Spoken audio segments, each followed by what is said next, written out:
हनुमान चालीसा आता हो तो हनुमान चालीसा पढ़िए। जय हनुमान ज्ञान गुण सागर, जय कपीस तेह लोक उजागर, रामदूत अतुलित बलदामा, अंजनी पुत्र पवन सुत नामा, कंचन वरन वराज सुबेशा, कानन कुंडल कुंचित केशा, वो पढ़िए।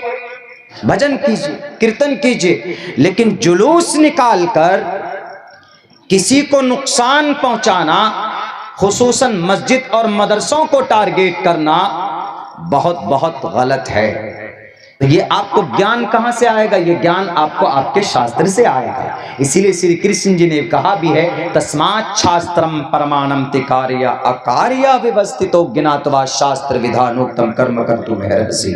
कौन सा काम करने योग्य है, कौन सा काम न करने योग्य है, वो आपको कहां से पता चलेगा? शास्त्र से पता चलेगा। जैसे अभी ईद आई, मुसलमानों के लिए खुशी मनाते, बहुत सारे बच्चे इसमें बाइक लेकर स्टंट करते हैं, बाइक लेकर खूब जोर से चलाते हैं बाइक ड्राइव को, उसमें बहुत से बच्चों का एक्सीडेंट होता। मेरे नजरों के सामने देखा भी 3 बच्चों का स्पॉट डेथ होते हुए ईद के दिन। खुशी मना रहे हैं पागलों की तरह। खुशी उस दिन, हमें ईद कैसे मनाना है? अल्लाह के नबी की सुन्नत, उनकी जिंदगी क्या है, अहादीस की किताबों में मौजूद है, उलमा बयान करते हैं। लेकिन अगर इससे हटकर कोई नौजवान ये कहे कि नहीं खुशी मनाने का ऑर्डर है, तो पैर ऊपर सर नीचे करके चलने लगो, तो इसका कोई मतलब नहीं है। तो ये चीजें कहां से प्राप्त होंगी? ये चीजें प्राप्त होंगी हमें हमारी शरीयत से। इसलिए तालीम एक ऐसा रास्ता है कि जिससे नफरत भी खत्म होती है। तालीम एक ऐसा रास्ता है जिससे अंधकारम नाशम, अंधकार का खात्मा किया जा सकता है। आप ईश्वर तक पहुंच सकते हैं। ईश्वर को खुश करने के लिए क्या करना चाहिए? मस्जिद पर ताले बुलडोजर चलाना चाहिए। ईश्वर को खुश करने के लिए क्या मदरसों में ताले लगाने चाहिए?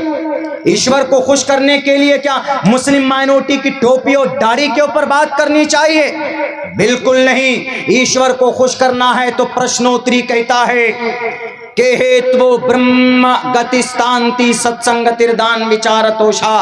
क्या अगर ईश्वर के करीब बनना चाहते हो तो परमात्मा के विशेष नामों का वर्णन करो, यानी उनके नामों का माला जपो, राम राम करो, इंद्र मित्रा वरुण पढ़ो, गायत्री मंत्र पढ़ लो, ब्रह्मा सूत्र पढ़ लीजिए, ब्रह्मचारिणी का सूत्र पढ़ लीजिए। उनसे ईश्वर खुश होता है।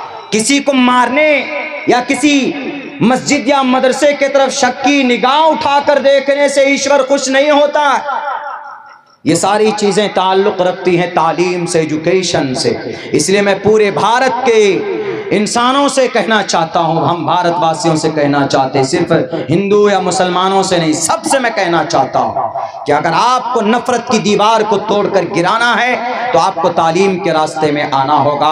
अगर तालीम का रास्ता आपने अपनाया, मैं कसम खाकर देने के लिए, कसम खाकर ये बात कहने के लिए तैयार हूं, हमारे भारत के लोगों, खुसूसन मुस्लिम भाइयों, आपको जो लात घूंसों से मारा जाता है, आपके मदरसे बंद कर दिए जाते, उत्तराखंड के अंदर यूसीसी लागू किया गया, हमारे तरफ से कोई कानूनी कार्रवाई नहीं हुई, किस बुनियाद पर जानकारी नहीं थी। वहां के जनरल सेक्रेटरी से मेरी मुलाकात हुई कि उत्तराखंड में यूसीसी लागू किया गया, यूनिफॉर्म सिविल कोड, और उसमें मुसलमानों की शरीयत को टारगेट किया गया। आपने वहां के हाई कोर्ट के अंदर में दरखास्त क्यों नहीं डाली? उन्होंने कहा मौलाना कोई फायदा नहीं, तंत्र यंत्र इनके साथ है, ये जो चाहेंगे वही होगा। हमने कहा कि हर जमाने में फिरौन के साथ रब ने मूसा को भेजा है, हर जमाने में नमरूद के सामने में रब ने इब्राहिम को पैदा किया है, हर जमाने में अबू जहल के सामने मुआज एंड मुअव्विस को रब ने भेजा है। इसीलिए अगर आप चाहते हो कि आज के इन जालिमों के सामने में अगर कोई हक बनकर रब्बे जुल जलाल अगर किसी न किसी को जरूर भेजा है, बुज़दिल मत बनिए, अल्लाह की जात पर भरोसा रखिए। आपकी शरीयत ने भी आपको बोलने की आज़ादी दी है और आपका भारत का संविधान भी आपको बोलने की आजादी देता है, आप जानकारी क्यों नहीं हासिल करते? आर्टिकल नंबर 19 में कहा गया, all citizen shall have the right, Bharat के एक एक नागरिक को बोलने की आजादी है, एक एक इंसान को, एक एक हिंदुस्तानी को बोलने की आजादी है। और फिर भारत में 350 शरिया, 350 पर्सनल कानून है, जैसे मुस्लिम पर्सनल लॉ है, क्रिश्चियन पर्सनल लॉ है, यहूदी पर्सनल लॉ है, जोडाइज्म पर्सनल लॉ है। लेकिन यूसीसी यूनिफॉर्म सिविल कोड लाकर किसी पर्सनल लॉ को टच करने की कोशिश नहीं की गई, लेकिन सिर्फ इस्लामिक शरीयत, उनके अंदर जो 4 शादियां हैं, उनके अंदर तलाक की बातें हैं, उनके अंदर विरासत की जो बात कही गई, उनको बदलने की कोशिश की गई।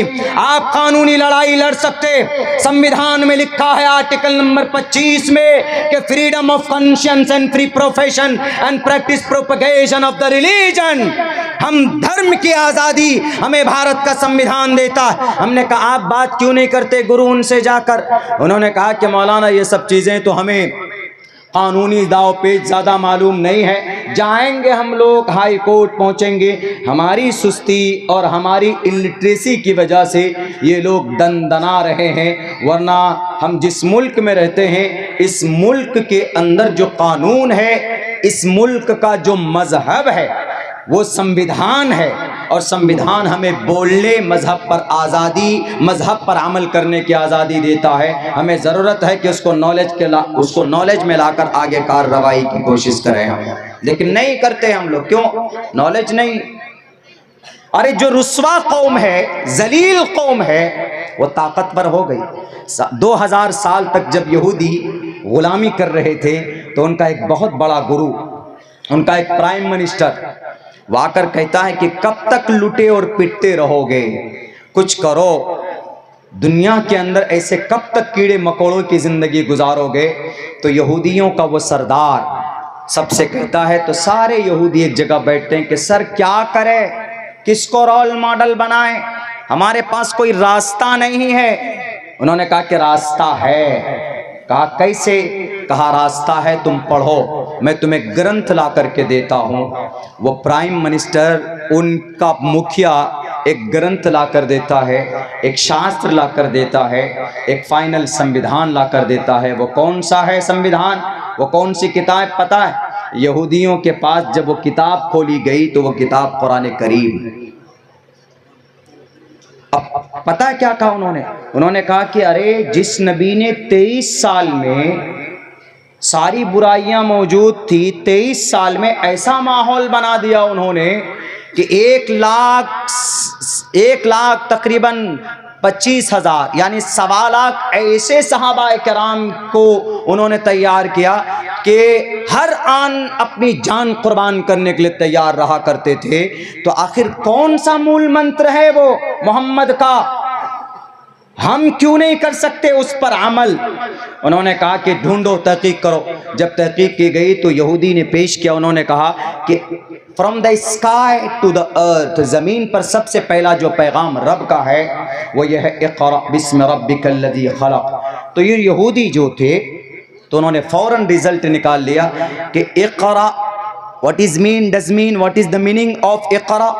इक़रा का मतलब क्या है? कहा कि इक़रा का मतलब आता है पढ़ना। फौरन उन्होंने माइंड में बिठाया कि पढ़ने से, तालीम से तकदीर बदली जा सकती है। जब नबी को इस्लाह करने, जब अल्लाह को इस्लाह करना था, उस बुराई से लोगों को निकालना था, तो नमाज के बारे में ऑर्डर नहीं किया, अकीदे के बारे में भी ऑर्डर नहीं किया, ज़कात रोज़े के बारे में ऑर्डर नहीं किया। सबसे पहले का पढ़ो इक़रा। तो इन यहूदियों ने सिर्फ इक़रा पर अमल किया, आगे छोड़ दिया बिस्मि रब्बिकल लज़ी खलक़ खलक़ल इंसान, इसको आगे नहीं लिया उन्होंने कहा बस हमको पढ़ना है। तो यही वजह है कि यहूदियों ने इतनी तालीम हासिल की, आज दुनिया के अंदर सबसे ज्यादा पढ़ा लिखा इंसान दुनियावी सतह पर एक यहूदी होता है। एक यहूदी शादी नहीं करते वो चलेगा, लेकिन अगर वो ग्रेजुएट ना हो, अगर वो MBBS, MD, PhD, MTech, BTech अगर ये डिग्री ना हो, बेकार। और जब आदमी तालीम हासिल करता है तो भले ही छोटा हो, जात और बिरादरी का महान बन जाता है।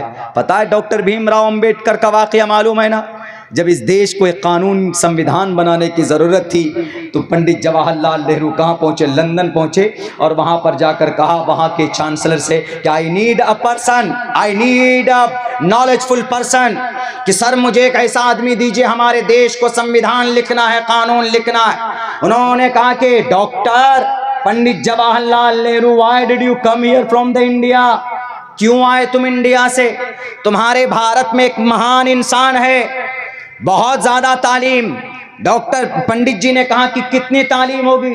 डॉक्टर होगा, पीएचडी किया हुआ होगा, एमटेक होगा, बीटेक होगा।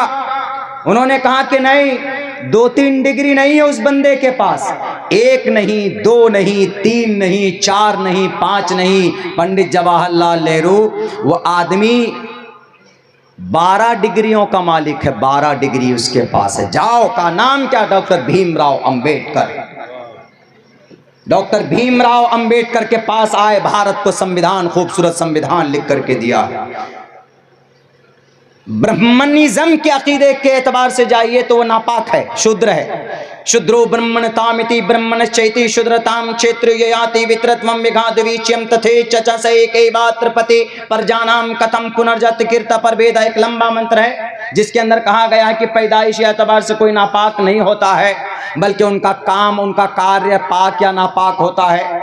इसको एक्सप्लेन करेंगे तो बड़ा लंबा जाएगा, लेकिन यह कहना था कि ब्रह्मनिज्म के एतबार से, मौजूदा वक्त के मिस्टर प्राइम मिनिस्टर के अकीदे के एतबार से वो अछूत है, नापाक है। लेकिन उनको महान किसने बनाया? महान उसको नॉलेज ने बनाया, तालीम ने उनको महान बनाया।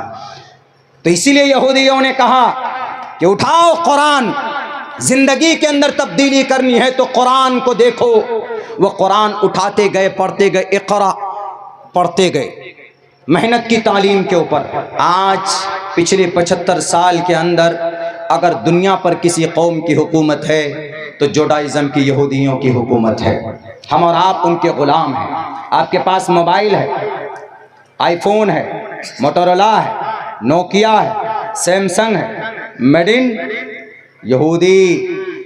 लाइफ बॉय इस्तेमाल करते, साबुन डिटॉल इस्तेमाल करते, लक्स इस्तेमाल करते, मेड इन यहूदी।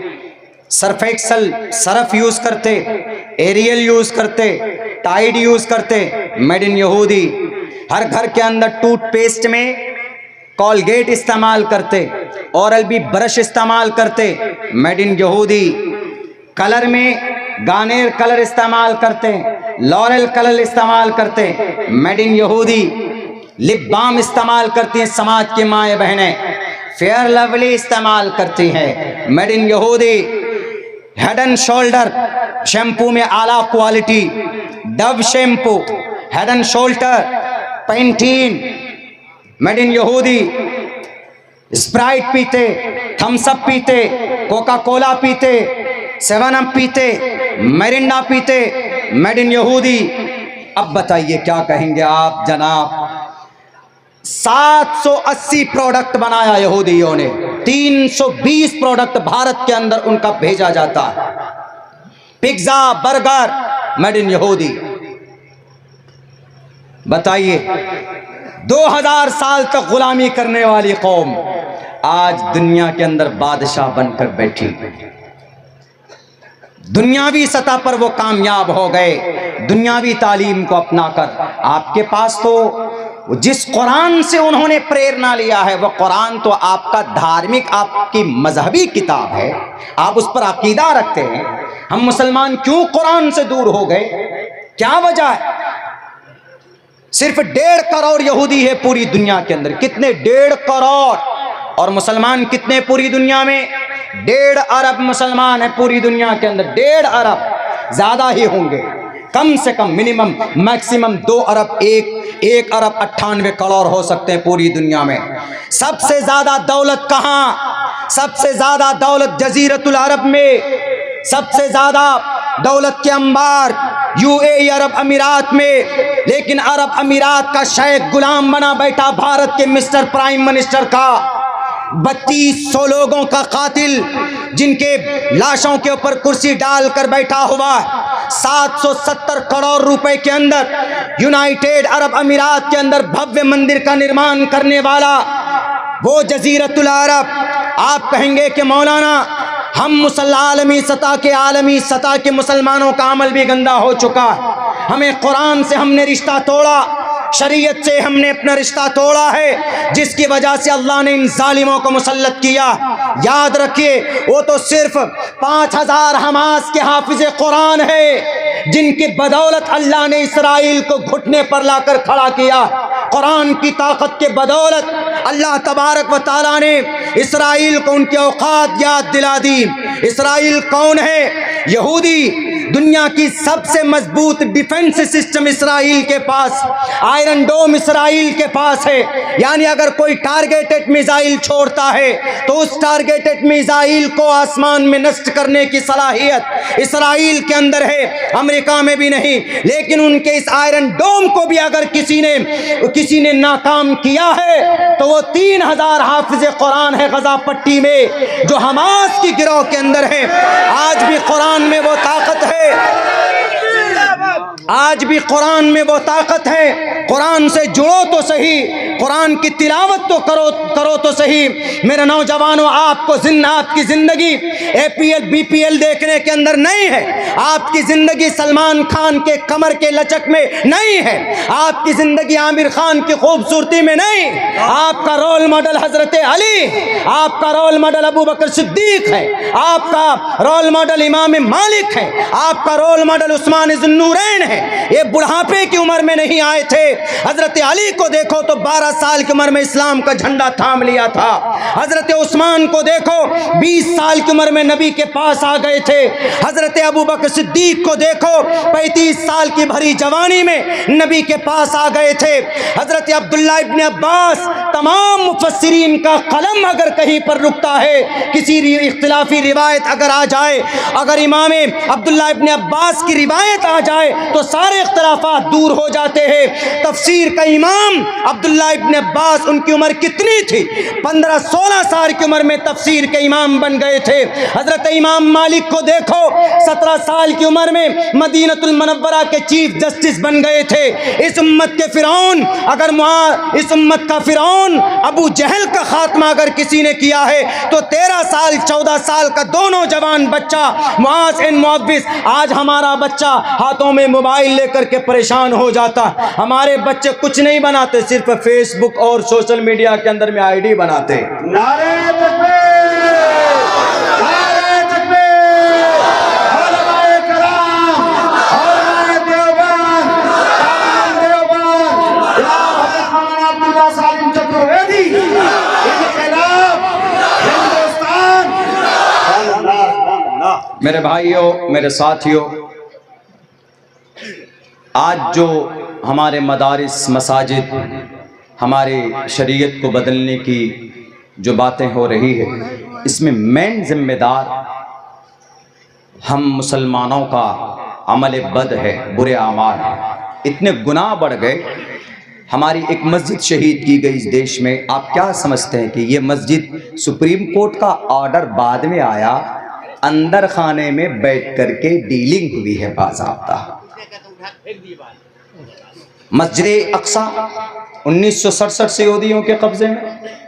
मस्जिद अक्सा जिसकी बरकत और जिसकी फजीलत कुरान करीम में सुब्हानल्लज़ी असरा बिअब्दिही लैलन मिनल मस्जिदिल हराम इलल मस्जिदिल अक्सा अल्लज़ी बारकना हौलहु लिनुरियहु मिन आयातिना। मस्जिद कुर्तबा कलीसा में बदल दिया गया उसको। चौथी मस्जिद भारत के अंदर बिल्कुल दहलीज पर है। एक कोना उसका अलाउ कर दिया गया है कि भाई उसके अंदर बुत प्रस्ती की जा सकती है। ज़हरल फसाद फिल बर्रि वल बहरि बिमा कसबत ऐदिन नास। हमारे अमल बद की वजह से यहूदी जो ताकतवर बने हैं वो 3 बातें हमसे चुरा ली। एक तो ये तालीम, उन्होंने लफ्ज़ इक़रा से लिया, इस पर बहुत मेहनत की तो टेक्नोलॉजी में आगे बढ़ गए। दूसरी चीज़ पता क्या ली उन्होंने? दूसरी चीज़ नबी की ज़िंदगी के लिए। दूसरी चीज़ अल्लाह के नबी की ज़िंदगी में क्या थी महत्व? 15 साल से लेकर नबूवत तक अल्लाह के नबी क्या करते थे? तिजारत करते थे कि नहीं करते? हमारे जवानों के पास 50,000 रुपये हो जाए तो मशवरा करते, मुजाहिद साहब ज़रा बताइए तो किस फ़ोन का वो सेल्फी लेने वाला कैमरा बढ़िया आता है। 50,000 रुपये आ गए मेरे पास, मोबाइल लेना है। यहूदी बच्चा कभी भी ऐसा नहीं करता। अगर उसके पास 50,000 रुपये होते तो वो इस फिक्र में होते कि 50,000 को 50 लाख कैसे बनाए। आपके पास 1 लाख रुपए होता है तो भैया चलो खपाची खरीदने के लिए रेट ऑफ इंटरेस्ट पूछते हैं, भैया किस्ती में कितनी 1 लाख जमा कर रहा हूं, कितने की लोन भरनी पड़ेगी, ये सोचते हैं। कंगाल हो जाते हैं आप। 15 साल की उम्र से लेकर अल्लाह के नबी ने 40 साल की उम्र तक तिजारत की कि नहीं की बताइए। और इस तिजारत को किसने अपनाया? यहूदियों ने। 780 प्रोडक्ट बनाकर दुनिया को अपने कब्जे में ले लिया।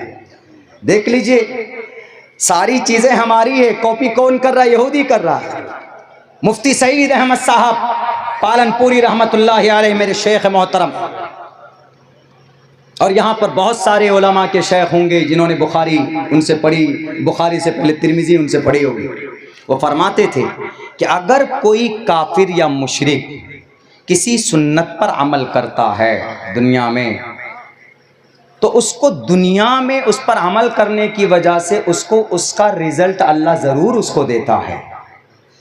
सवाब अलग बात है कि कल क़यामत में मैदान हश्र में उसको ना मिले मरने के बाद, क्यों? उसके लिए ईमान शर्त है। लेकिन उसका अच्छा रिजल्ट कभी कभी अल्लाह दुनिया में अमल करने की वजह से दे देते हैं। हमारे भारत में देख लीजिए, आरएसएस है, यूनिटी है कि नहीं? आरएसएस में कितनी तंजीम, कितने फरीक हैं? एक भी नहीं। हमारे भारत के अंदर देख लीजिए, हर जगह पर तंजीमें बनी हुई अलग अलग। एक तंजीम अगर आपके गांव में कोई बन गई तो 1 साल के बाद 2 हो जाएंगे, 2 साल के बाद 3 हो जाएंगे, सरपटव्वल शुरू हो जाता है। हालांकि इत्तिहाद का पैगाम अल्लाह के नबी की ज़िंदगी का हिस्सा, कुरान का फरमान। तो बैरक है, ये दूसरी चीज़ ली। तीसरी चीज़ क्या ली उन्होंने, यहूदियों ने अल्लाह के नबी की ज़िंदगी से? यही यूनिटी, इत्तिहाद। 38 तंजीमें हैं यहूदियों की, तालीम पर, सोशल काम पर, जस्टिस पर, एजुकेशन पर, मजहब पर वो लोग पैसा खर्चा करते हैं। अपने धर्म पर भी पैसा खर्चा करते हैं और धर्म को फैलाने पर वो लोग जोर नहीं देते। अगर आप जाएंगे कि I want to convert my religion into the Judaism, मैं यहूदी बनना चाहता हूँ, यहूदी कहेगा निकल जाए यहाँ से वरना पिटाई होगी। अगर ज़्यादा पीछे पड़ जाएंगे तो आपको चिकन मटन खिला देंगे कि भैया जाइए, हम यहूदी नहीं बनाते। वो धर्म पर मेहनत नहीं करते। लेकिन यूनिटी, एजुकेशन, तिजारत, इत्तिहाद, और ये किन की ज़िंदगी का हिस्सा है? जनाब मोहम्मद रसूलुल्लाह सल्लल्लाहु अलैहि वसल्लम की ज़िंदगी का हिस्सा। मेरे भाइयों, वक्त मेरे पास तो नहीं है, वरना बहुत ज़्यादा वक्त होता तो मैं करता, लेकिन समझिए कि मुझसे बहुत बड़ी हस्तियां यहाँ मौजूद है। मैं तो तालिबे इल्म हूँ, अपनी ज़ुबान की इस्लाह की गर्ज से मैं बोल रहा हूँ।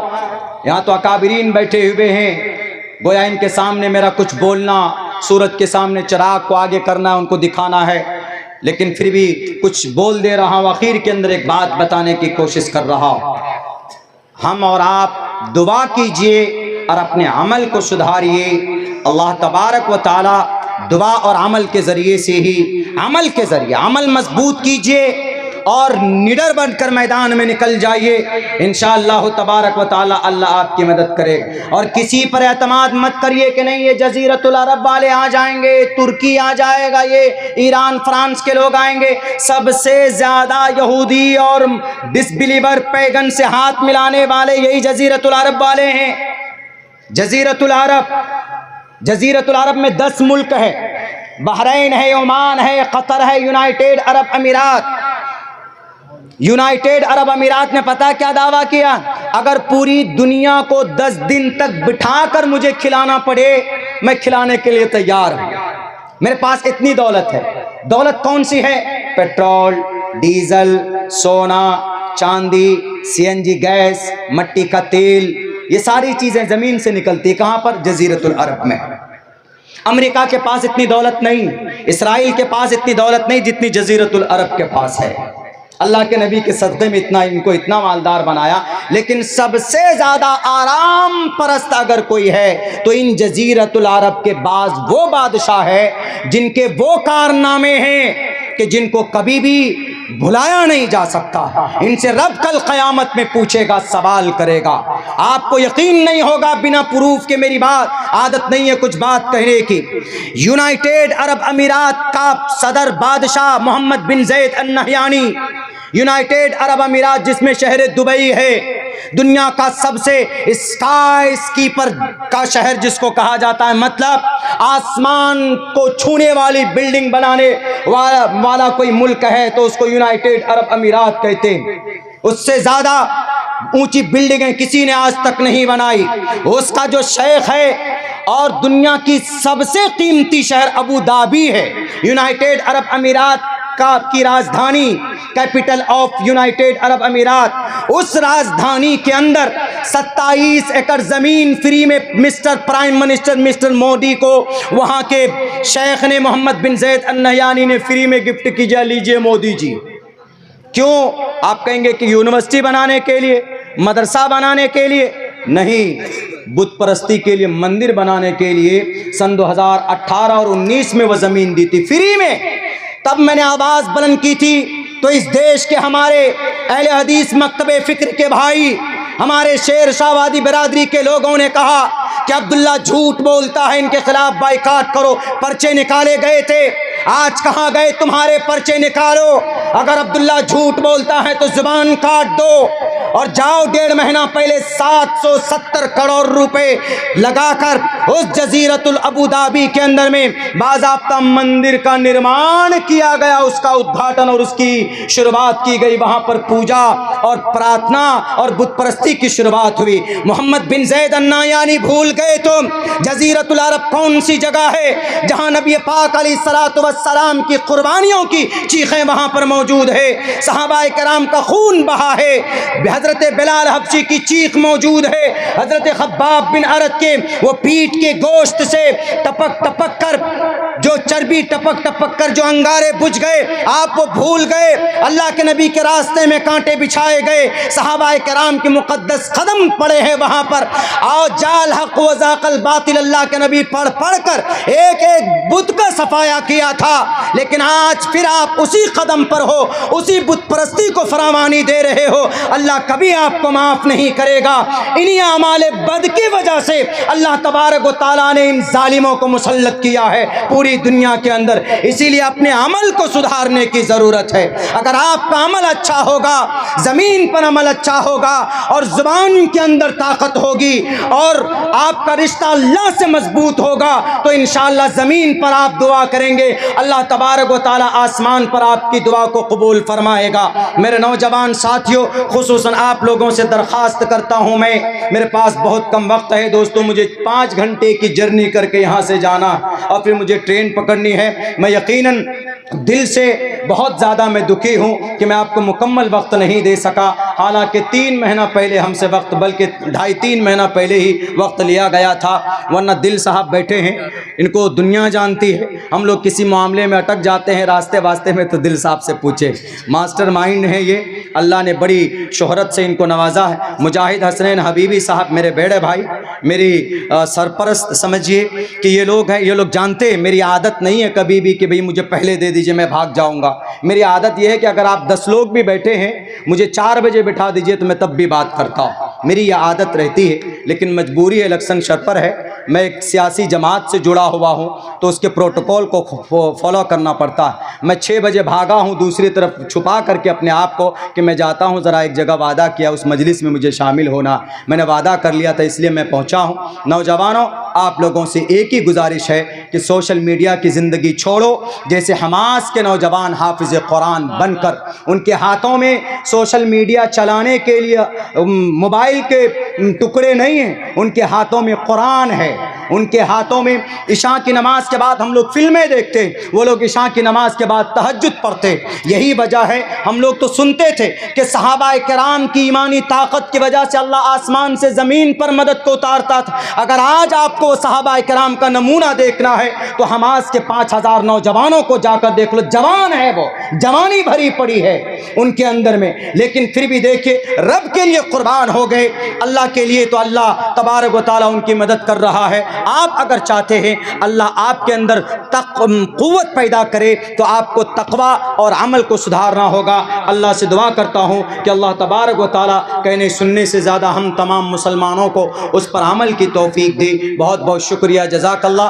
अभी प्रोग्राम चलेगा, दिल साहब को भी सुनिए और मुअज़्ज़ज़ अकाबरीन मौजूद है, उनको सुनने की कोशिश कीजिए। इंशाअल्लाह अल्लाह तबारक व तआला हम सब के लिए इस महफिल को, इस बैठक को निजात का ज़रिया बनाए। बहुत बहुत शुक्रिया, जज़ाकल्लाह। अस्सलामु अलैकुम रहमतुल्लाह।